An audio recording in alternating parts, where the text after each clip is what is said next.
Hello, tasty to everybody. Yesterday I spoke at the University of Colorado on this issue, but then the audio was not clear, so many people requested that I make a statement on this, especially on the issue of His Holiness Dalai Lama, playfully kissing a boy and saying something politically incorrect.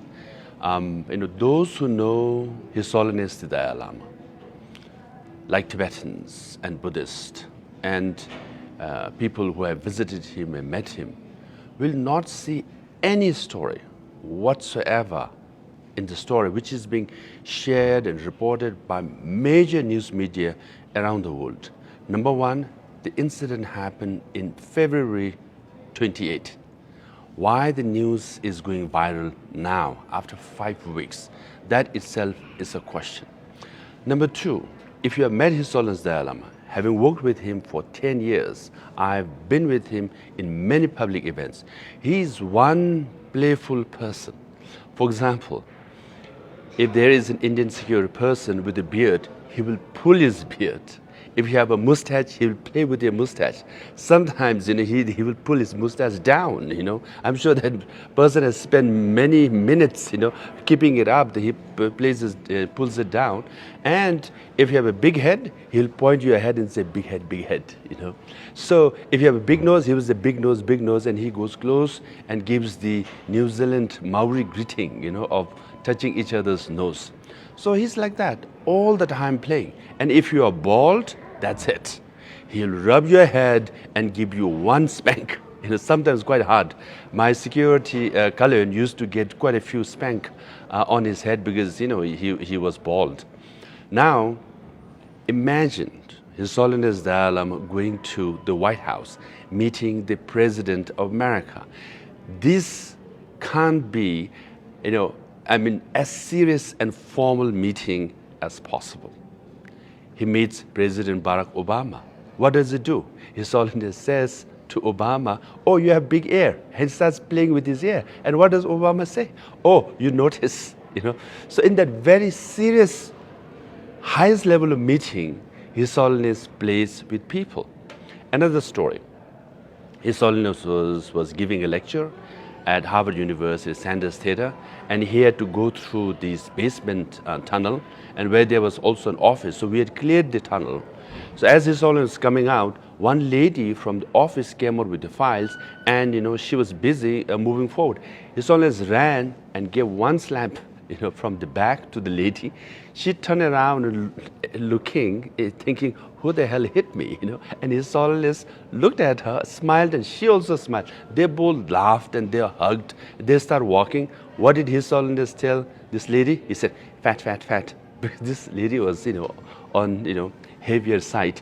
She laughed, he laughed, they hugged, they walked towards the stairs, and he said goodbye to her, and she said goodbye to him. And she shared the story that His Holiness hit her, and he called her fat. Why the lady was not offended? Because His Holiness is sincere. He has no ill intention. He was very pure in his motivation. For example, myself, I got elected in 2011. In front of thousands of people, I think 50,000 people, His Holiness was giving a speech. At the end, he introduced me. He said, oh, now we have a new leader. He's from Harvard and modern educated and all that. I was getting, quite proud. Then he said, his Tibetan is, of a school standard. Can you imagine? I'm supposed to be a Tibetan leader, supposed to have oratory skills and Tibetan language. And then His Holiness just said, his standard of Tibetan is of a school kid. Everybody laughed, I was embarrassed, right? But what did I do? Did I feel anything bad towards His Holiness? No. Why? Because he's pure, he's sincere, he has no ill intention at all. I laughed with him. I was embarrassed. I wish he would be a little more politically correct with me in front of these people. But no, that's His Holiness for us, right? So people should understand that if you watch the video with the boy, Tibetans will say, that boy is so lucky. He got a hug from His Holiness, and he also got a kiss, right? But then from Western or others' perspective, I can understand it was politically incorrect. Then His Holiness office issued a statement, said sorry, to the boy and the family, anyone who was offended. Now that's the end of the story. We should move forward, right? But then, this rapper, musician, what Cardi B, and saying, oh, the people in power abuse their power. We should protect our children. And she shares the story about His Holiness and the boy. I mean, come on, give a break. Let me share with you a story that no one knows this. Maybe barely 10 people know about this. During COVID, right? America was number 1 in infection and death. India was number 2. That's where His Holiness Dalai Lama lived, right? So I was going to Washington, D.C., and his personal physician, Dr. Siddhartha, called me and said, hey, when you go to D.C., America is about to launch, Pfizer vaccine. If you could get some vaccine for His Holiness, because His Holiness is 85 now, entering 86 years old at that time. All the people who died, majority of them were elders. And His Holiness Dalai Lama was vulnerable, given his age, right? So I came to Washington, D.C. This is in November of 2020, right? And I met people at the White House, the Deputy National Security Advisors and others, and I made a request. And I said, His Holiness is very, he's given his age, we need to vaccinate him and protect from COVID. And White House agreed. And then message was conveyed to the U.S. Embassy in Delhi. They also agreed, right? And then the vaccine was supposed to be taken to Dharamsala. Now the personal physician of His Holiness and the personal secretary approached His Holiness. You know what His Holiness said? He said, oh, please thank the government of America, but I don't want Pfizer vaccine. Because 1.4 billion people in India, they don't have vaccine. And I see people here, ordinary people, they are not getting vaccine also, right? I will wait till they get vaccinated, then only I'll get vaccinated. So, he refused a vaccine from America. That's His Holiness Dalai Lama, right? Now, we waited for a few months, right? And then finally, the vaccine was introduced in India, and AstraZeneca, which is 67% effective. And then again, the personal physician called me and asked me whether the government of India could facilitate that he be vaccinated at his residence. And I made the request to the Health Secretary in Delhi, Health Minister of Himachal and Health Secretary, and they all agreed, right? And the CMO, or the Chief Medical Officer of Dharamsala, was informed.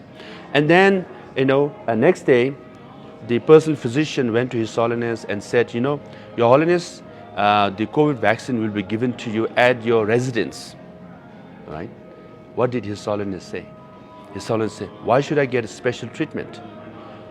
I should go down to the hospital where all the people get their vaccine. So he went to the local hospital, like ordinary Tibetans and Indians, and got vaccinated, right? So that's His Holiness. He never used his personal popularity in influence. Far less than that. Even vaccine was offered by America. Even when he was offered to get vaccinated at his residence, he said, no, I will go down to the local hospital. So Tibetans know about it, right? Buddhists know about it. All the people around His Holiness know about it, that he is sincere. He is for us the Buddha of compassion, right? So I hope people around the world will understand through the stories because of my personal experience, right? And put it in proper context whenever you talk about His Holiness the Dalai Lama. Lastly, major media have covered these story, and then it's time to move on. But also, you are showing concern about children, which is fair. What about 1 million Tibetan children who are forcibly removed from their homes in nomadic families, farming families in Tibet? And they are forced to study in boarding school in urban areas where they are taught in Chinese language. Everything Chinese is taught. They are made into Chinese. Even the UN human rights experts have reported on this. But all these major media who covered this incident of His Holiness Dalai Lama did not report about this 1 million Tibetan children. I hope you all will report about serious and real issues in Tibet. So with that, I want to say thank you to everybody for listening. I hope you got a proper context based on my personal experience about His Holiness Dalai Lama. We love him. We are devoted to him because he is a great leader. He is the great 14th Dalai Lama of Tibet. Thank you.